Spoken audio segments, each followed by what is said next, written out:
Hello বন্ধুরা, আমি আরেকটা রেসিপি নিয়ে আসলাম। এগুলো হচ্ছে রুই মাছ।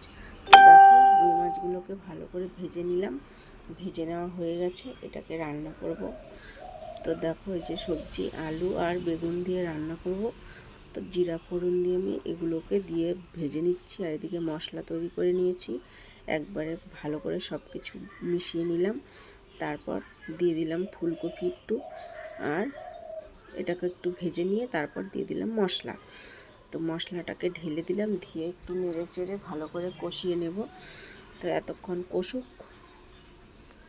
তো এই যে দেখো, আমার কষানো হয়ে গেছে। এখন আমি একটু জল দিয়ে দেব। তো এই যে জলটাও ঢাললাম, দেখো। তো জলটা ফুটলেই আমি মাছগুলোকেও দিয়ে দেব। তো মাঝে মাঝে ফুলকপি আলু দিয়ে মাছের ঝোল খেতে ভালোই লাগে। তো মাছগুলো দিয়ে দিলাম। দেখো, 1 কেজি মাছ এনেছিল, তো রান্না করলাম। এই যে দেখো, তা আমার মাছের ঝোল ফুটলেই আমি এখন নামিয়ে নেব। গরম গরম মাছের ঝোল ভাত খেতে কি দারুণ।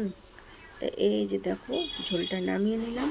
তো ভালো লাগলে আমার পাশে থাকবে। সবাই ভালো থাকবে। টাটা।